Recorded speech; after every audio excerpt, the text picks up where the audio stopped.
야고보서 4장 4절입니다.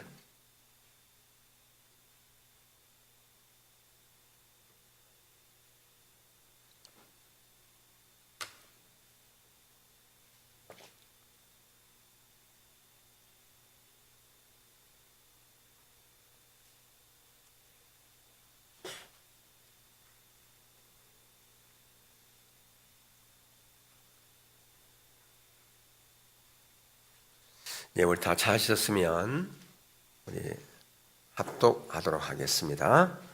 시작. 간음한 여인들아, 세상과 벗된 것이 하나님과 원수됨을 알지 못하느냐? 그런지 누구든지 세상과 벗이 되고자 하는 자는 스스로 하나님과 원수되는 것이니라. 아멘. 우리가 하나님 찾는 것에 대한 시리즈를 살펴보면서 하나님 찾는 것에 대한 요소들 있는데, 우리가 지난 주에 가장 먼저 우리 하나님을 찾을 때 마음과 뜻을 다해서 하나님을 찾으라, 그렇게 말씀을 드렸어요. 어떤 자가 하나님을 찾되 마음과 뜻과 목숨을 다해 찾을까요? 하나님이 어떤 분인가를 이론이 아닌 실제로 아는 자만이 그런 자로 가게 돼 있습니다. 사람과의 관계도 마찬가지잖아요. 연애할 때 보면 그 사람을 자꾸 만나고 싶어요.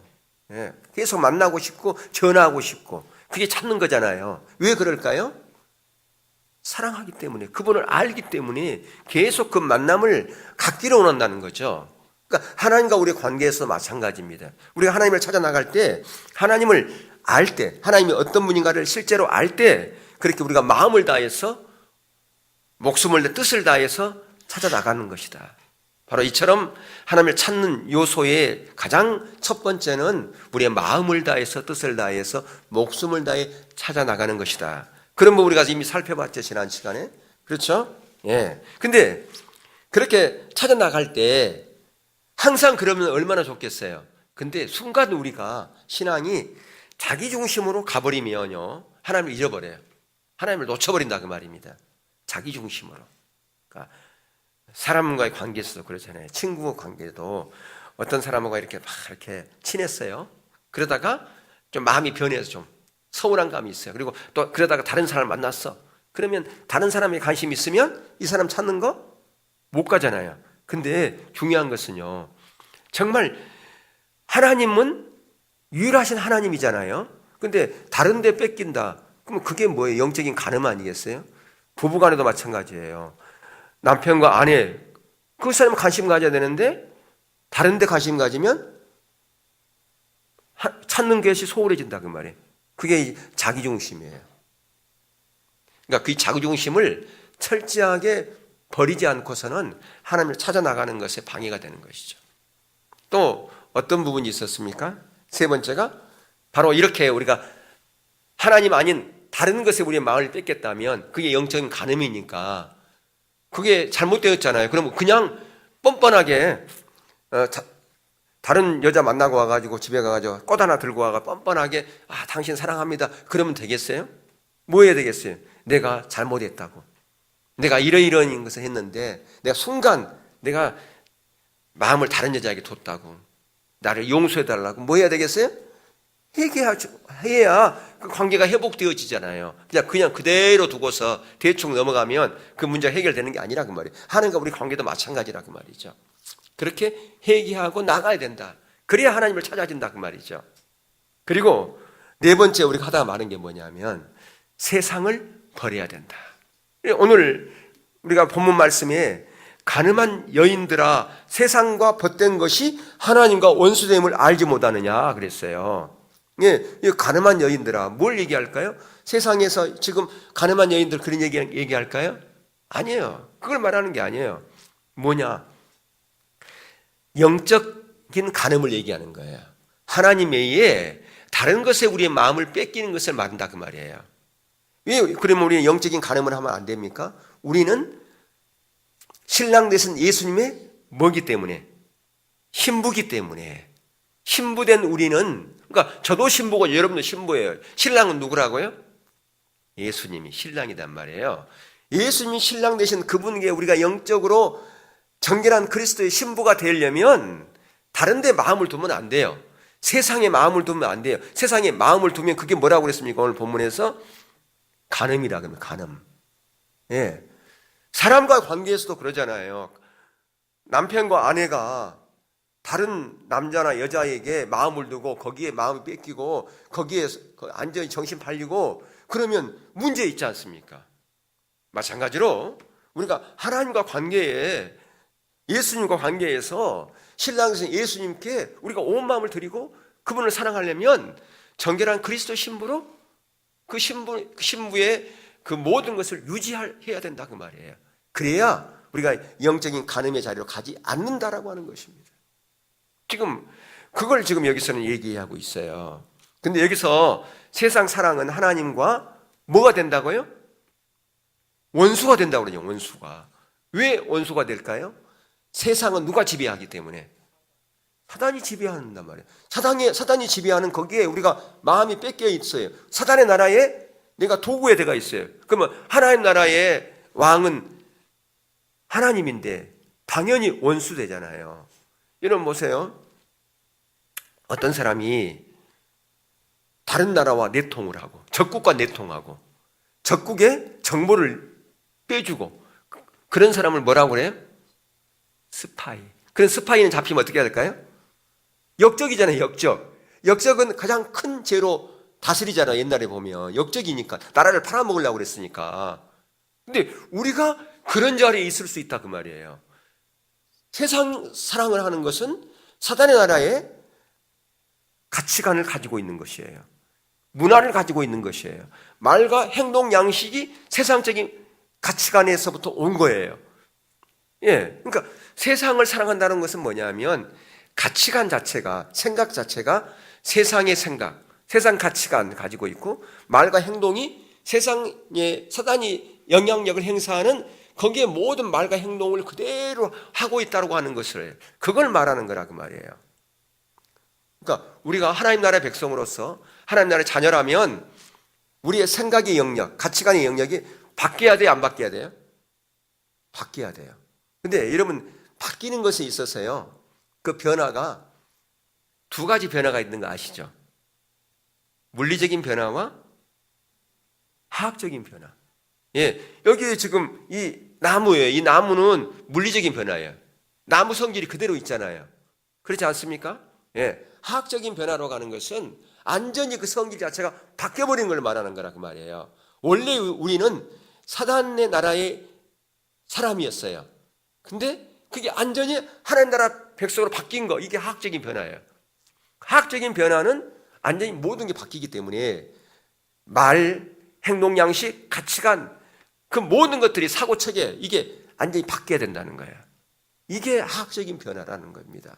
근데 여전히 우리는 생각하는 거, 말하는 거, 행동 양식 모두가 다 세상 나라의 가운데 있는 것, 영향을 받고 있다면 문제가 있는 거 아니겠습니까? 그러니까 우리가 철저하게 이런 것들을 깨뜨려야 되는데요. 여러분, 세상의 특징이 뭡니까? 세상의 특징 우리는 그게 어디서 온 자의 세상의 특징은요? 선악과에서 왔어요. 선악과를 딱 보니까, 그러니까 사단의 말을 듣고 뱀의 말을 듣고 하하가 선악과를 딱 보니까 이제까지 관심도 없던 그 선악과가 어떻게 보였어요? 먹음직도 하고 보암직도 하고 지혜롭게 할 만큼 탐스럽게 보였다 그 말이에요. 그게 뭐예요? 그게 육신의 정욕, 안목의 정욕, 이생의 자랑이에요.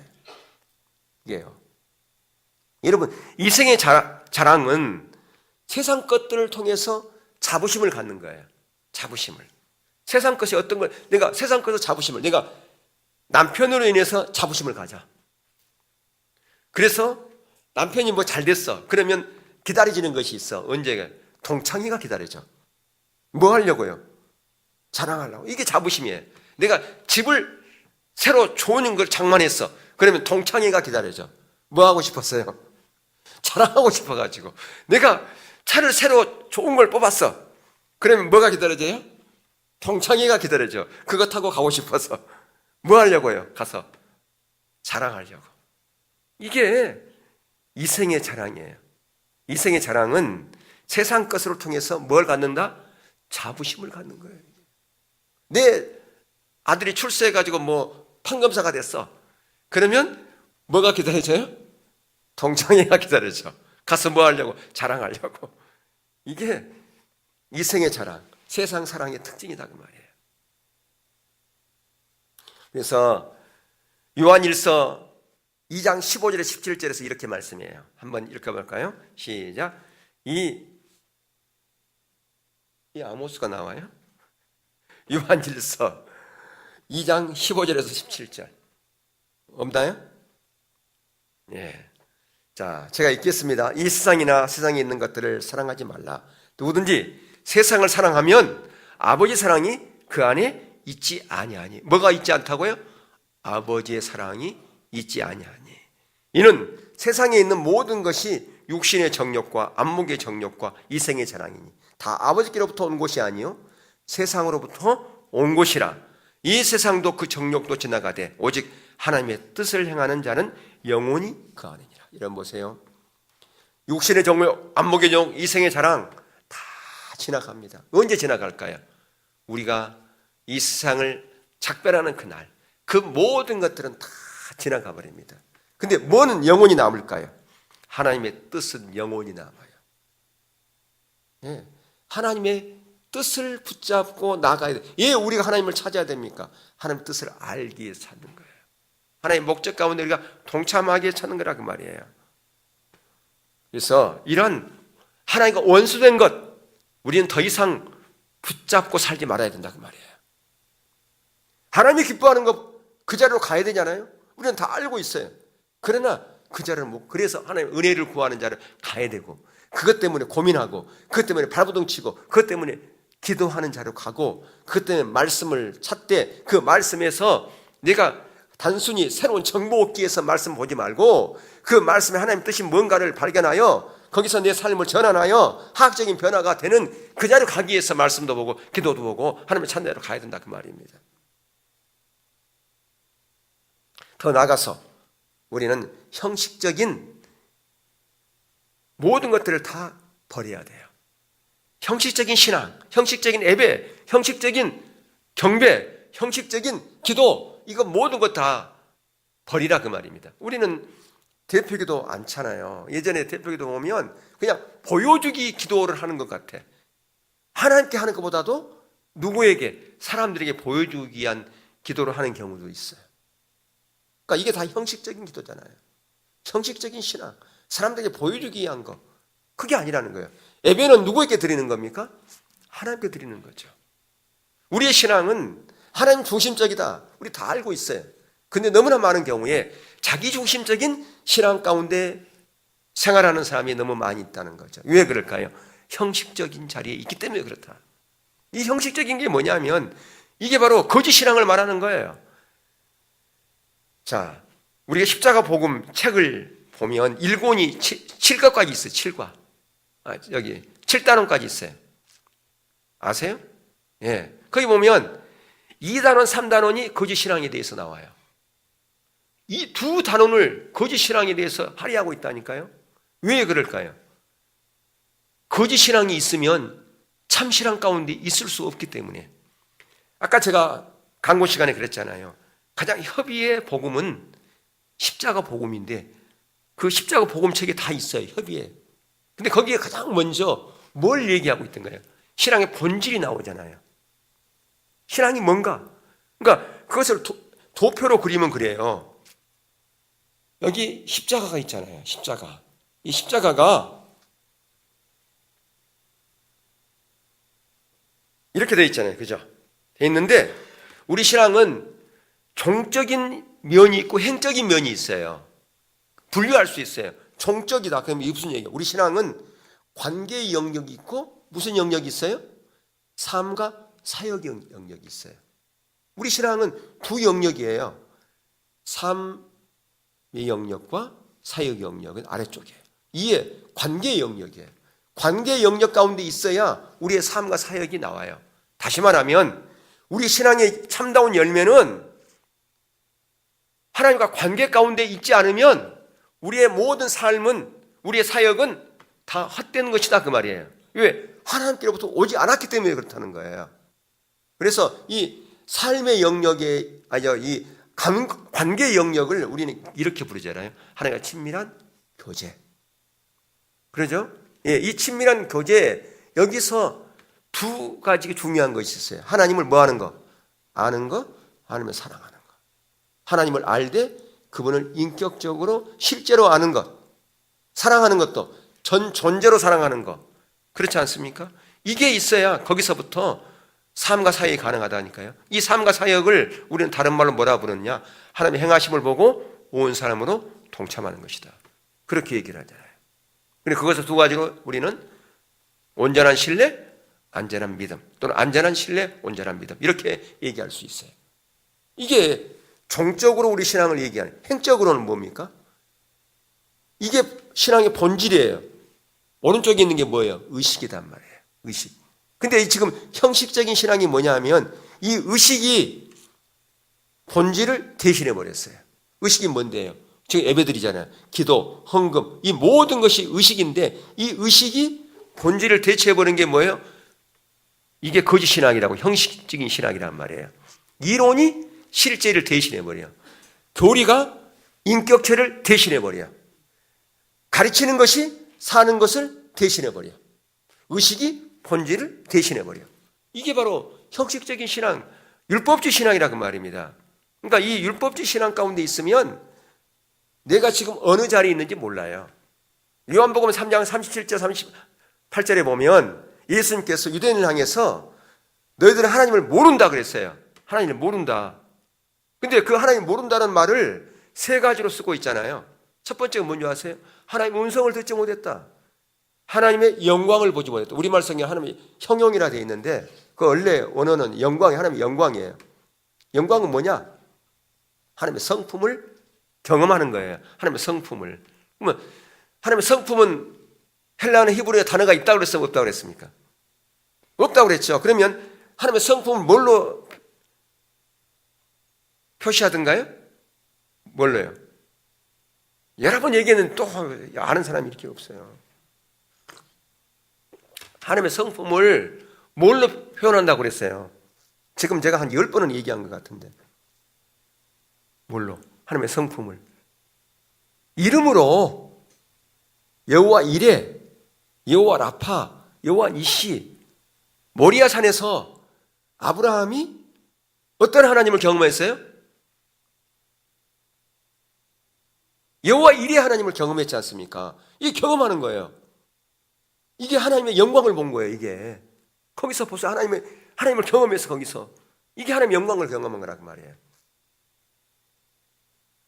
그러니까 실제 관계 가운데서 아브라함이 하나님의 인도를 따라왔기 때문에 하나님의 영광을 경험한 거예요. 이게 하나님이 아는 거라 설명했다 그 말이에요. 그리고 또 하나 뭐가 없다 그러냐면 하나님의 말씀이 너희 안에 거하지 않는다고 이렇게 얘기를 해요. 여러분 하나님의 말씀이 우리 안에 거하면요 하나님의 그 말씀 무게 앞에 두렵고 떨림으로 서게 돼 있어요. 하나님의 말씀이 그러하기에 내 삶을 조종하여 순종한 자로 가게 돼 있다 그 말이에요. 여러분 하나님의 음성 듣는 거 마찬가지예요. 요한복음 10장에 목자와 양의 비유를 하고 있잖아요. 양은 누구의 음성을 듣고 목자의 음성을 듣고 뭐 한다? 따라간다 그랬어요. 따라간다는 게 뭐예요? 삶을 조종하여 순종한다 그 말이에요. 하나님을 아는 자만이 순종한다 그 얘기입니다. 근데 이론이 실제를 대신해버리고 의식이 본질을 대신해버리고 교리가 인격체를 대신하고 가르치는 것이 사는 것을 대신하는 그런 율법주의 신앙에서 무슨 하나님의 그 열매들이 거기에 있겠습니까? 그러면 왜 하나님께서 우리 가운데 이 참 신앙을 계속 얘기할까? 그러니까 그 신앙의 본질이 참 신앙이잖아요. 예. 근데 이 참 신앙 가운데 있을 때 하나님의 동역자의 삶을 살 거기 때문에 그래요. 그래서 보세요. 가장 먼저 아담에게 하나님의 동역자의 삶을 살게 하셨어요. 근데 그 하나님의 동역자의 삶을 살려면 하나님과 사랑의 관계 가운데 있으면, 친밀한 관계 가운데 있어야 이 동역자의 삶이 가능해요. 그렇죠? 예. 근데 이 동역자의 삶을 십자가 복음에서는 무슨 성경 구절로 설명을 하던가요? 요한복음 15장 포도나무 비유를 통해서. 특히 5절에 아버지가 안에 내가 아버지 안에 있는 것처럼 너희가 내 안에 내가 너희 안에 있으면 가시를 맺나니 그랬단 말이에요. 열매 맺는 삶. 그게 동역자의 삶이에요. 이것을 가르쳐서 우리는 하나님 중심적인 삶이다 그렇게 얘기를 합니다. 그래서 거기에 삼각형을 그릴 수 있어요. 왜 삼각형을 그립니까? 삼각형 이해 끝에가 세 꼭지점에 뭐가 있어요? 하나님이 목적되는 삶, 하나님의 자원으로 사는 삶, 하나님의 방법으로 사는 삶. 이게 일과에서 얘기해주고 있는 거예요. 근데 문제는 이과에 가가지고 또 하나의 삼각형이 있어. 그게 뭘까요? 자기 중심적인 삶, 자기 자원으로 사는 삶, 아니 자기 목적을 위해 사는 삶, 자기 자원으로 사는 삶, 자기 방법으로 사는 삶. 여기서 뭐가 나와요? 거짓 신앙이 나오잖아요. 또 삼각형. 자기 목적으로 사는 사람이 율법주의, 자기 자원으로 자기 목적으로 사는 사람이 뭐예요? 기복주의. 그다음에 자기 자원으로 사는 사람이 인본주의 신앙. 이게 삼가예요. 그러면 아까 제가 유대인들을 향해서 예수님께서 너희들은 하나님의 음성도 듣지 못하고 그 다음에 하나님의 영광도 보지 못하고 하나님의 말씀이 너희가 거지 못한다. 너희들 하나님 모른다. 그랬을 때 그들은 그 말을 인정했을까 안 했을까요? 인정하지 않았어요. 우리만 같이 하나님을 아는 자가 어디 있어? 왜 그럴까요? 신앙에 대한 이해가 잘못되어졌기 때문에. 왜? 이론을 아는 것이 실제로 아는 걸로 신앙에 대한 잘못된 이해를 가지고 있었기 때문에. 그게 어디에 잘 나와 있냐면 로마서 2장에 잘 나와 있어요. 로마서는요 주 55년에 써진 거예요. 바울에 의해서. 그러면 예수님 시대에 그 당시 유대인들의 사고를 그대로 거기에 드러내고 있잖아요. 그게 뭐라고 그랬냐면 유대인들이 바리새인들이 우리는 세상의 빛이라고 그랬어요. 어리석은 자의 선생이라고 그랬어요. 근데 자기들만 그런 자부심을 가진 게 아니라 일반 백성들도 다 그걸 인정을 했어요. 신앙생활은 바리새인들처럼 해야 된다. 왜 그랬을까요? 그들이 그런 신앙관 가운데 있었기 때문에 그렇다 그 말이에요. 왜? 영적인 분별력이 없었기 때문에. 그래서 십자가복음 4가에서 뭐가 나옵니까? 영적 분별력에 대해서 설명하고 있어요.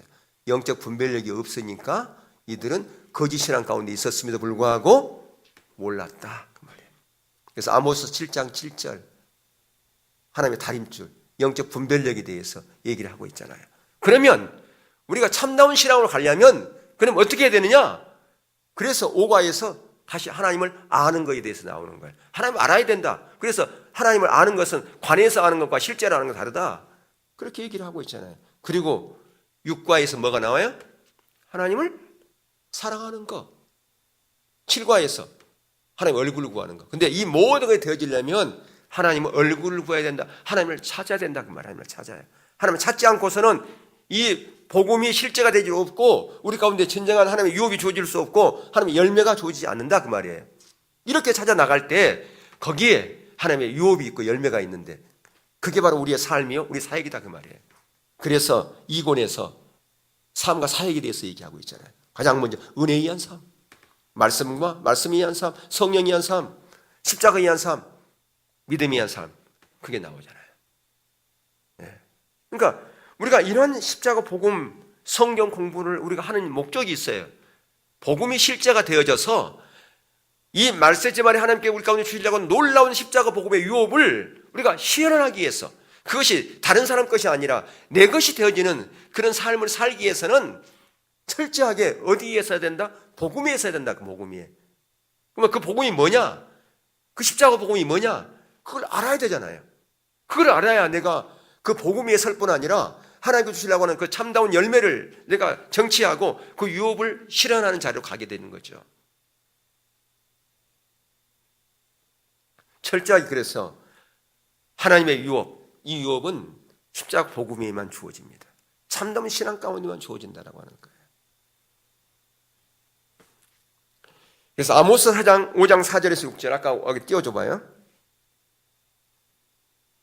자, 함께 읽겠습니다. 시작. 여호와께서 이스라엘 족속에 이와 같이 말씀하시기를 너희는 나를 찾으라 그리하면 살리라 베델을 찾지 말며 길갈로 들어가지 말며 브엘세바로 나가지 말며 길갈은 반드시 사로잡히겠고 베델은 비참하게 될 것이라 하셨나니 너희는 여호와를 찾으라. 그리하면 살리라. 그렇지 않으면 그가 불같이 요셉의 집에 임하여 멸시리라. 베델에서 그 불들을 끌 자가 없으리라.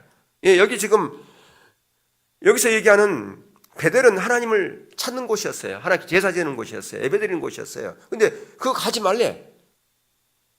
왜 그럴까요? 그 의식을 쫓지 말라 그 말이에요.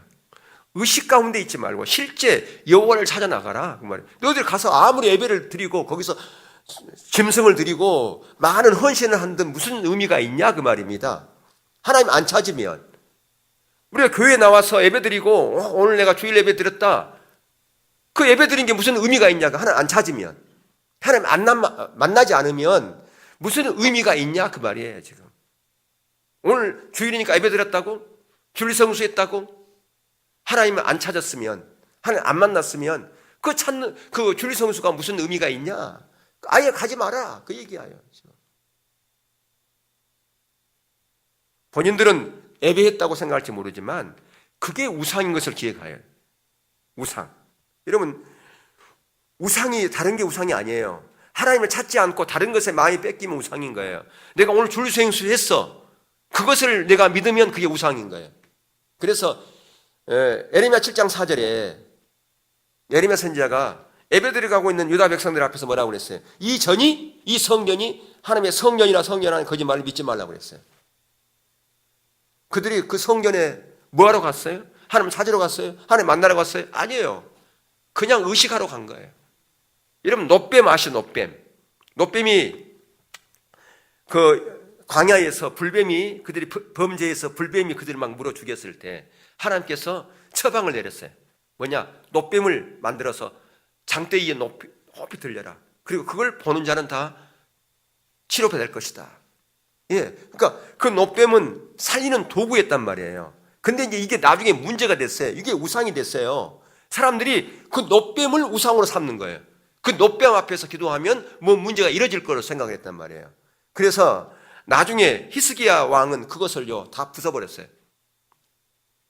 왜? 거기에 마음을 뺏기니까. 우리가 순간 그럴 수 있다 그 말이에요. 우리가 율법주의에서요 가장 심각한 게 뭐냐면 자기의거든. 자기의를 의지해서 하나님께 나가려고 하는 것이 율법주의에서 가장 무서운 거예요. 자기의는 뭘까요? 우리에게는 자기의가 다 있을 수 있어요. 자기의. 예, 이 자기의는 반대되는 게 예수 그리스도의 의예요. 이게 바로 믿음을 맞는 의입니다. 그러니까 칼빈이나 루터가 종교 개혁을 하면서 주창했던 게 뭐냐면 믿음으로 말미암는 의, 십자가의 공로를 의지하여 하나님께 나가는 거, 이게 믿음으로 말미암는 의인데요. 이게 반대되는 게 자기의예요. 자기의에 빠지면 십자가의 공로를 의지하여 하나님께 나가지 못해요. 믿음으로 의롭게 되는 자리로 가지 못해요. 자기의가 뭔데요? 기도하고 예배드리고 헌금하고 하나님께 헌신하는 그 모든 것을 다른 사람보다 더 많이 한 결과 그것을 의지하여 나는 하나님부터 인정받을 수 있고 내 기도의 응답을 받을 수 있다고 생각하는 그릇된 가치관이 자기의예요. 여러분 예배드리는 게 잘못된 건가요? 기도한 게 잘못된 건가요? 헌금한 게 잘못된 건가요? 헌신한 게 잘못된 건가요? 근데 문제는 그것을 열심히 한 나머지 자기야말로 하나님 앞에 의롭다고 인정받고 자기 모든 문제가 해결될 수 있고 기도의 응답이 잘 된다고 생각하는 그런 가치관, 그게 잘못된 가치관이란 말이에요. 이 자기를 우리가 깨뜨리지 않으면 절대 참다운 신앙 가운데 갈 수가 없어요. 근데 이 율법주의에서 가장 무서운 게 자기의라는 거예요. 그래서 우리가 잘 아는 것처럼 이사야 64장 6절에 뭐라고 그랬습니까? 자기의를 가지고 하나님께 나가는 자는 무슨 옷을 입고 나가는 자다? 더러운 옷을 입고 나가는 것이다. 그렇게 얘기를 했어요. 더러운 옷을 입고 자기의를 입고 나가는, 이게 얼마나 무서운 거예요. 근데 우리는 이 자기의가 너무 많다니까요. 그래서 예전에 그런 우스갯소리로 그런 말이 있어요. 우리는 이제 그런 게 없지만 교회에서 가장 경계하고 조심해야 될 사람이 있다. 누군데? 새벽기도 한 번도 안 빠진 사람 조심하라는 거예요. 그러면 새벽기도 빠져야 되겠네. 왜 그런 말이 나왔을까요? 자기 의에 충만할 수 있기 때문에 그렇다고 말이에요. 아이고, 목사가 돼가지고 새벽기도를 빠져. 저래가지고 무슨 그 메시지가 나오겠나? 이게 지금 뭐에 빠진 거예요? 자기 의에 빠진 거예요. 아이고, 권사가 돼가지고 저래. 아이고, 어떻게 권사 됐을까? 이렇게 얘기하는 게 다 뭐에 빠졌어요? 자기 의에 빠진 거예요. 자기 의에. 예. 근데 우리가 자기 의에 빠지면 하나님의 자원을 절대 의지하지 않습니다. 자기 자원을 의지해요. 근데 자기 자원은요, 에레미야 2장 13절에 뭐라고 그랬어요? 터지는 웅덩이라, 터지는 웅덩이. 예. 그게 내 백성이 두 가지 악을 범했는데 생수의 근원 대신 하나님을 의지하지 않은 것과 스스로 웅덩이를 판 것인데 그 웅덩이는 어떤 웅덩이라고요? 터진 웅덩이라고요. 그러니까 아무리 수고하고 노력해도 물을 저축하지는 못해요. 없어요, 열매가. 근데 어떤 사람 하나님을 찾을까요? 겸손한 자가 하나님을 찾게 되어 있어요. 어떤 자요? 겸손한 자. 이게 중요합니다. 자, 어떤 자가 겸손할까요? 아이고, 쟤는 못해요. 제가 뭘 하겠어요. 이게 겸손인가요? 저 같은 사람이 뭘 해요? 아이고, 못해요. 이게 겸손이에요? 예. 주님 앞에 나는 내 자원으로는 철저히 할 수 없기 때문에 매 순간 주님의 은혜를 의지하여 서는 자. 이게 겸손이에요, 겸손. 예. 근데 내 자원으로, 내 지혜로, 내 경험으로 다 할 수 있다고 생각하는 거예요. 그러니까 그런 자는 하나님을 찾겠어요? 하나님 의지하겠습니까? 의지하지 않죠. 예.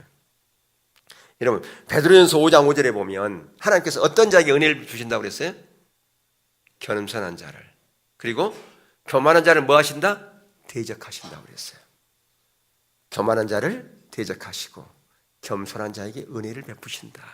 그렇게 말씀했다 그 말이에요.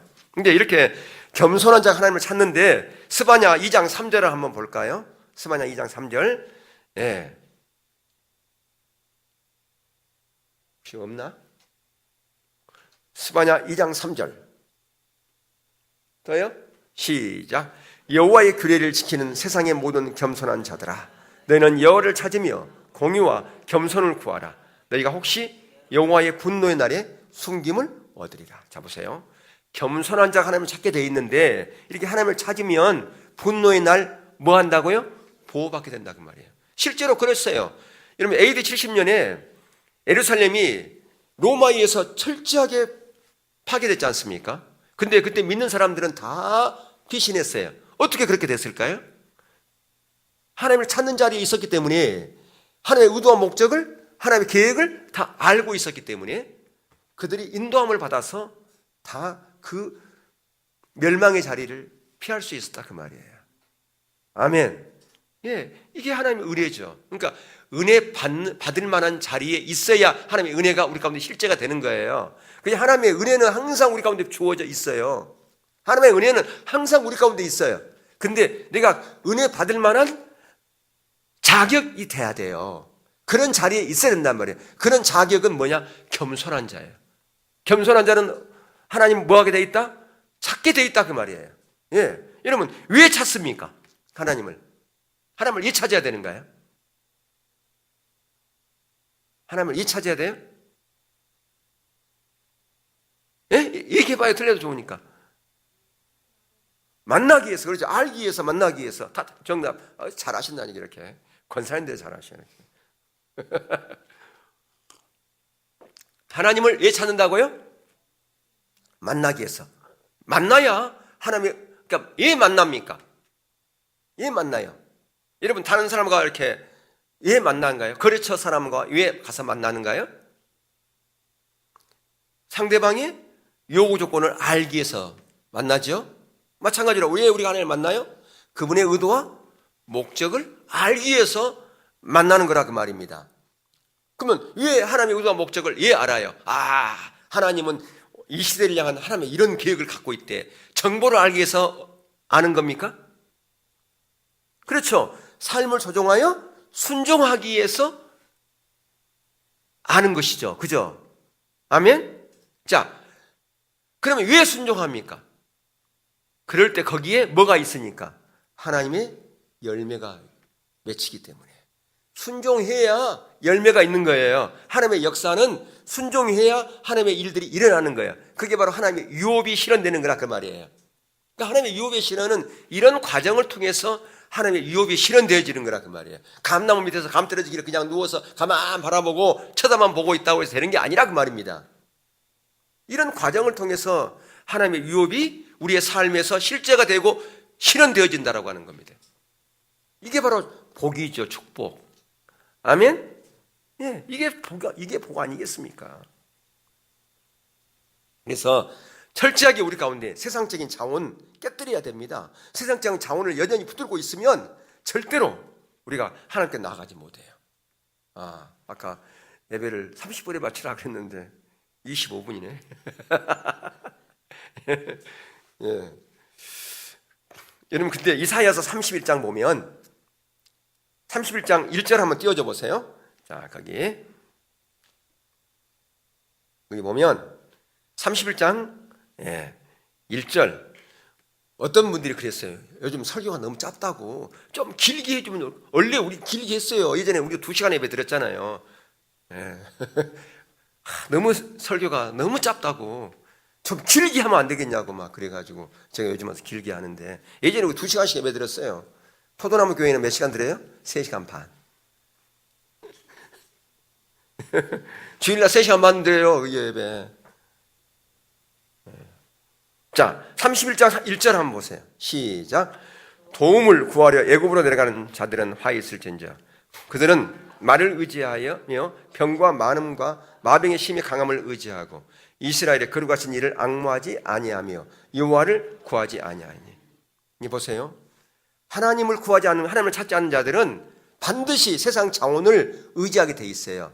세상 힘을 빌릴 수밖에 없다 그 말이에요. 애굽의 힘을. 여러분 애굽은 그 당시 실제 애굽이었어요.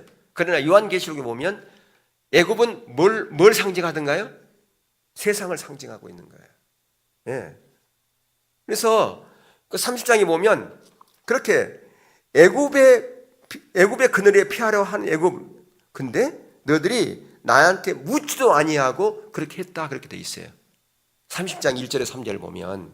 예. 그래서 바로의 세력이 너희의 수치가 되며 애굽의 그늘에 피함이 너희의 수욕이 될 것이다, 그렇게 말씀하고 있어요.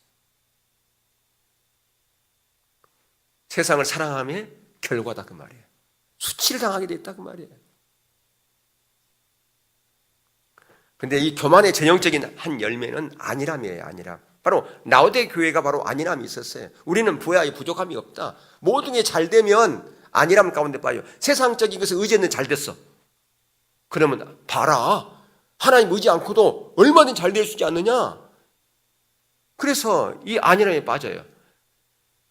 예전에 중국 교회가 정말 하나님을 찾다가 요즘 많이 시들어졌어요. 왜 그럴까요? 안일함 가운데 있기 때문에. 왜 안일함 가운데 있느냐?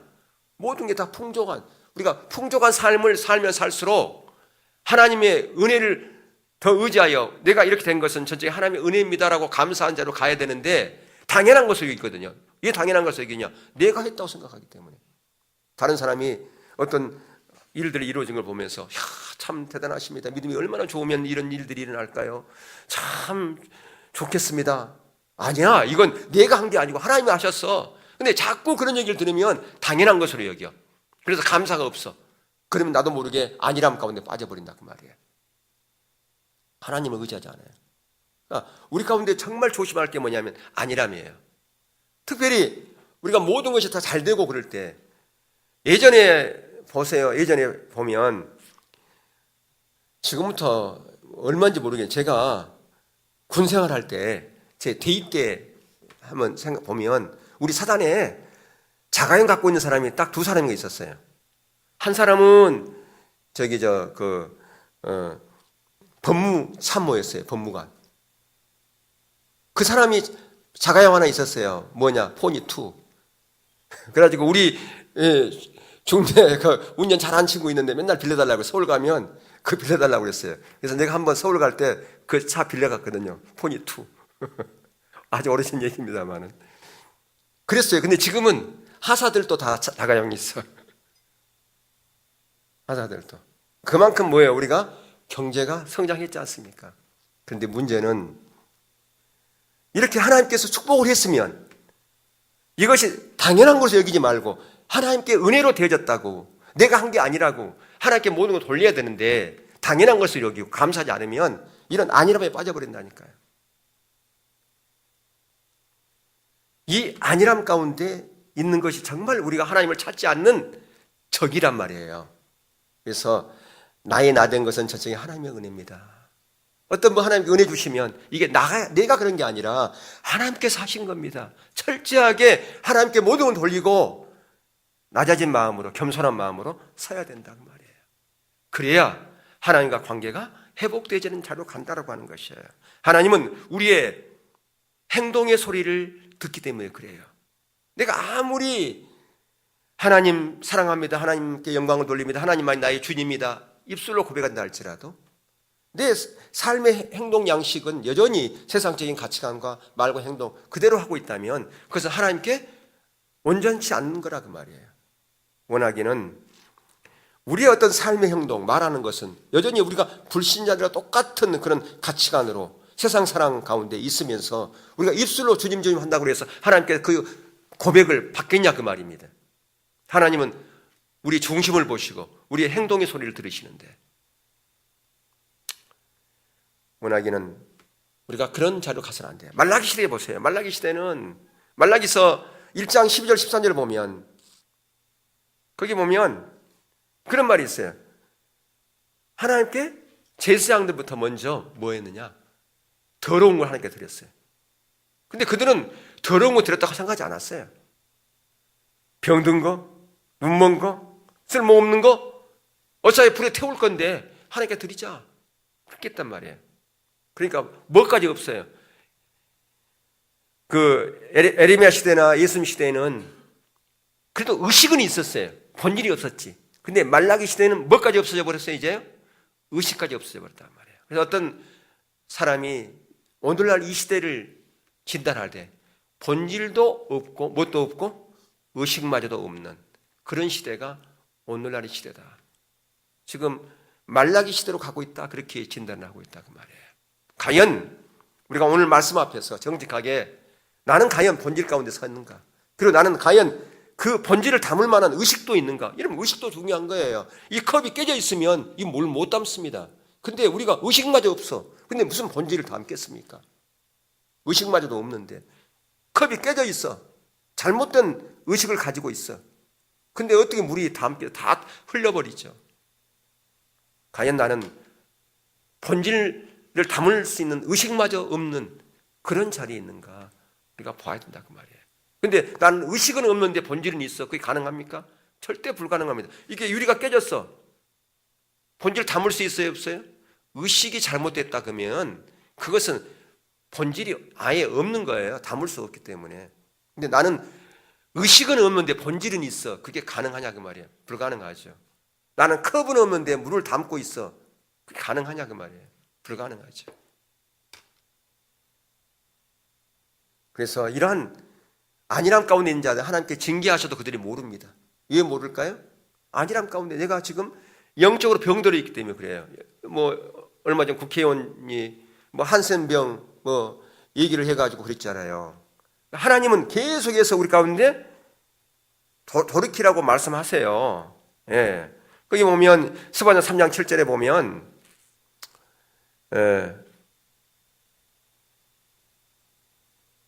스바냐 1장도 3장도 마찬가지고 계속해서 돌이키라고 말씀하세요. 근데 그들은 그것을 몰라. 왜 모를까요? 깨닫지를 못해. 방금 제가 한센스병 얘기했지만 그 한센병 걸리면 손가락이 다 문드러져 있잖아요. 근데 감각을 모르잖아요. 우리가 영적으로 병들어 있으면 하나님께서 계속 말씀하셔도 깨닫지를 못해요. 영적으로 묻어 있으니까, 병들어 있으니까. 우리가 그렇게 돼서는 안 된다 그 말이에요. 하나님 우리의 중심을 보시기 때문에 항상 하나님 앞에 내가 어떤 자리에 있는가를 늘 점검하고 하나님의 은혜를 구하는 자리에 서서 하나님을 찾는 자리로 가서 하나님의 생명이 내가 실제가 되어지고 은혜가 내게 부어져서 하나님의 유업을 얻는 그런 자로 갈 수 있기를, 아름다운 열매를 맺는 자리에 갈 수 있기를 주님의 이름으로 축원합니다.